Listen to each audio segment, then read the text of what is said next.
A little different perspective here. Oh yeah, pajama pants.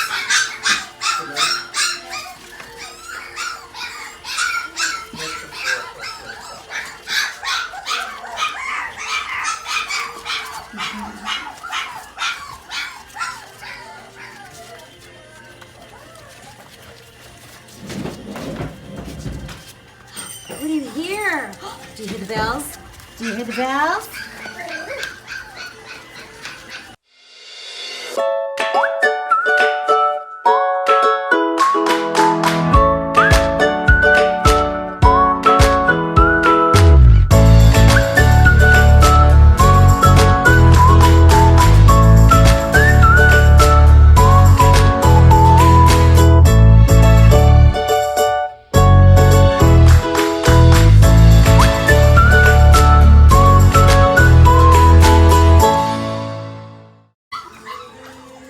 Say hello. Hopefully you guys can hear me. Hello. Hi. We are here with Charmin and Paddington's F3 mini Goldendoodle babies. They are 5 weeks and a few days old. So now we're really doing our thing. Yeah. So the biggest thing that happens this week is temperament testing, and then the results come out sometime during week 6, and will be emailed to you.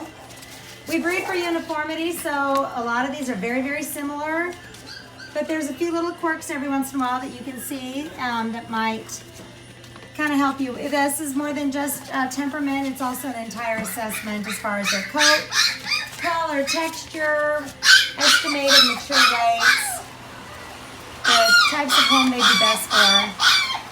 Sorry, you can hear Maybelline's puppies got disturbed because we brought in Charmin so she could eat without her babies.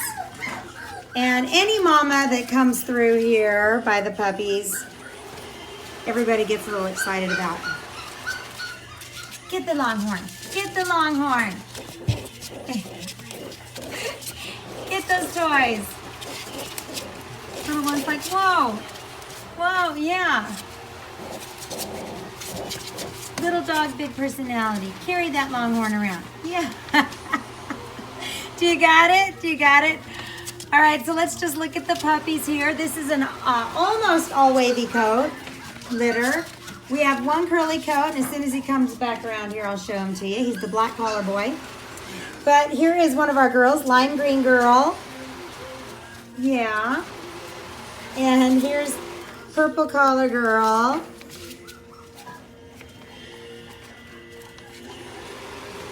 And here's our light pink collar girl going back underneath.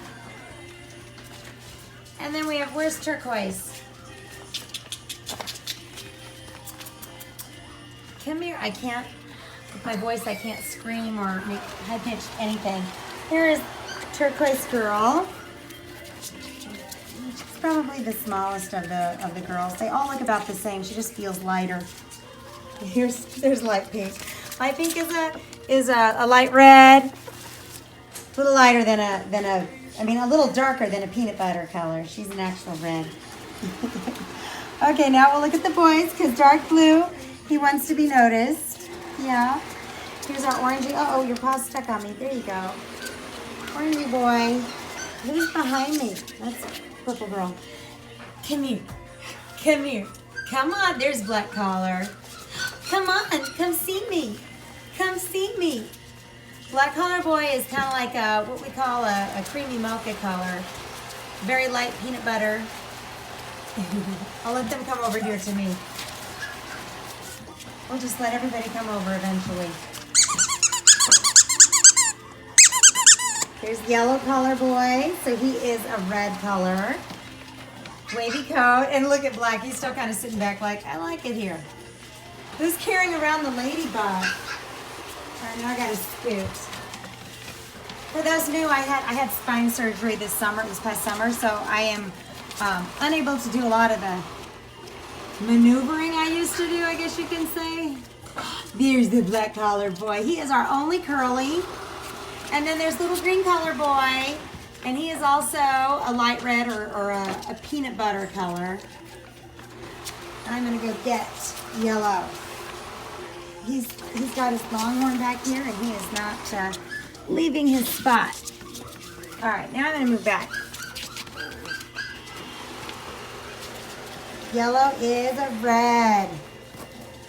And so they all have this wavy coat. It's not a straight coat. It kind of looks like a ragamuffin. Forgot to brush my hair type of coat. What are you doing? What are you doing? And this is Black Collar's coat. Now right now it may not look all that curly, but when you see in the face, there's a lot more curly right here, in between the eyes and by the snout. And there is a fleece texture in here. So this is a very thick, when people say, what is fleece? Well, it's like wool. Think of a wool sweater. It's a little thicker versus a cotton. The cotton, I'll put these together. It's very difficult to see the difference. When you see a doodle out and about, you're not going to necessarily see it. I see it just because this is what we've been doing for a long time, but you're gonna be able to feel the difference, not necessarily see the difference. Hi, yes. All right, I'm moving back so you all can move back, okay? Hi, yes. Hey there, buddy. Hey there, buddy. So this little guy here didn't like being put on his back when he was 2 weeks old, 2 and 3 weeks old. And the girls worked with him and worked with him and worked with him. And now he's just a love bug. I think I'm hearing Poppins babies. Get it. Do you have it? Get it. Get it. They love crawling underneath these tunnels. Think toddler when you think of puppies. Anything a toddler would like, puppies like. My toddlers play with puppy toys, the puppy toys play with the toddler toys. It's the same thing. If they can get it into a small, tiny bite, then they could probably choke on it. So think about that. Can a toddler choke on this? Then your puppy can too. Socks. If you have children and they take off their socks, now's a good time to start working with them to put those socks in the hamper. Put them. Look at Yellow. He's just come here. He is not shy at all. He's just sitting back there looking. Everybody has a very full belly. They all ate, and I'm surprised you guys can move around after all that eating. But anyway, socks can be a real danger, and it's one of the things that they really, really like, especially little kids' socks. We don't necessarily want them to eat them because it can get caught in the digestive tract, and that can mean emergency surgery. So some dogs will pass them, but most of the time, no. So what we want you to think about is, if it's dangerous for a toddler, if it's fun for a toddler, same for a puppy. So, cords on the floor. They like to chew on do you need to poo? Here, use the potty pad. If a puppy can get to your charging cords, they love chewing on that kind of stuff. Glasses, reading glasses. They like chewing on things like that too. So just start thinking about, especially if you have little ones, think about starting to implement some ways that they can keep things picked up. That's one of the reasons that we give you instructions to have a special puppy area. I've got one laying behind me that I'm petting and petting his tummy. It's blue again. You are just a love muffin. He's back here wanting to have a tummy rub. Hi, yes. Anyway, we prefer you have some sort of puppy area, like a puppy playpen, that they have their potty pad, they have water, and they have a ton of toys, and even a bed. So that, and this can also be their little kennel that they crate train in. Can be in there. You can even take the door off if you want, so that they don't. And with those doors, I feel like the ends of them can be kind of sharp, so you can take those off. Trying to think which kennels they're going home with, and if that's going to be easy to implement. But having a special area where they're safe, your kids aren't having them attack their toys, that can get really exhausting to make sure that all the toys are picked up. For instance, with my daughter's doodle, Emerald, in our kitchen, I'm always having to make sure that we sweep up any food on the floor. Later, as she gets older, she can be the best vacuum in the world. But as a puppy, I don't want her to pick up things off the floor in the kitchen because maybe they're not edible. Because the babies bring in a lot of toys into the kitchen.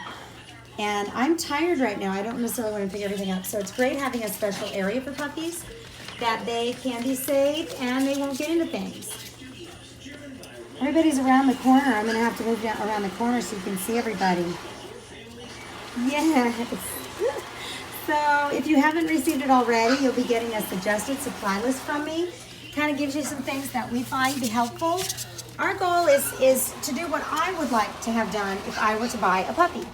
I want to ease you guys into the process. I want to make sure that you have all the preparations in place when puppy comes home. And we don't want it to be frustrating. You're going to be dealing with potty training for about 4 weeks. It's a consistency element. You have to be consistent. You come here and sit by me. Oh, you come sit with me. Oh my gosh, your tummy is so big. Yeah, your tummy is huge. I think you overate. They got into their mama's food, which is one of the reasons we tell you to take food away after 10 to 15 minutes or when they walk away, because they don't know when to stop. Oh, look at you, you're gonna go to sleep? Is this the tired area? Yeah, hi Blackie. He's not gonna do anything right now. Are you full too? Is it time to go lay down? Are you chubby tired? That's what my Matthew calls it, chubby tired, when you eat too much and you have to lay down. But we will get that supply list so that you know just what to get. We'll give you some reading material, give you some light training material, what we do for our crate training, potty training, those type of things, a few basic commands, and then you start with good puppy behavior. You know, they're all gonna do this puppy nipping, and a lot of this can be corrected by simply squeezing the snout and telling them, no, this is not acceptable. They don't know. They're teething. They wanna chew on something. They see your fingers and your toes. That's awesome. They have no idea that it hurts or that when they get older, those teeth are gonna be painful. So you have to correct them. Any behavior you don't deem acceptable or something you don't like, you have to correct them. Don't get mad at them. They don't know. Let them know. And then you can work from there. I'm gonna go around this way. Who do we have laying down here? Who do we have laying down here? Pink, light pink. Hey Bluey. Hey Bluey. I'm sorry, purple. I'm almost colorblind in some ways, I think. Look at you, look at you. But anyway, you'll be getting those, and then we'll go ahead and get your puppy picking instructions. Again, we don't know if we're having an actual picking or a virtual picking. We will see what happens. We do know that the day will be May 9th, so Saturday, May 9th. Plan on that day, and I will give you some times. If we are doing a virtual picking, then we would do it the day before, which would be Friday, May 8th. And everybody will you'll still have an hour. I have learned that with virtual pickings, it doesn't take an hour. People usually know within minutes because they've been watching video and because they've kind of narrowed it down. So look at you. Look at you and your big chunky tummy. Yeah. So we'll let you know here soon if we're going to do a May 8th virtual and then a pickup on the 9th, or if we're going to do just a pickup and picking on the same day. Oh, guys, they're already starting to get into their dog pile. This is what they do. It's just a bunch of fluff, and it's awesome.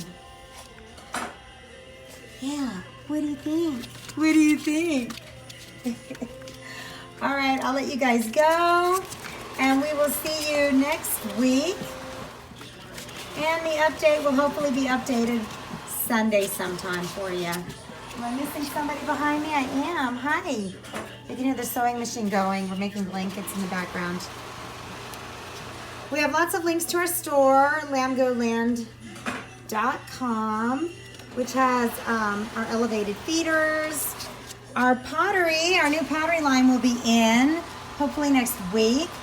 And they also fit in our elevated feeder. So if you want to choose a pottery option, it's a great option for when you bring home puppy and you need something sturdy that they can't tip over. And then that same pottery can be placed in an elevated feeder. Our elevated feeders are handmade and and personalized. You can either have us etch in the wood laser engraving, or we can do letter cutouts. So you can go check that out. And we do have some of the items we recommend we are now carrying in our store. Since so many of our dog owners get specific things, we decided to go ahead and implement them in our store. Look at you. You are just a teddy bear. Teddy bears. Yes. All right. I'll let you guys go, and we'll let these guys go ahead and take a nap, and we will see you next week. You say bye-bye? Bye-bye.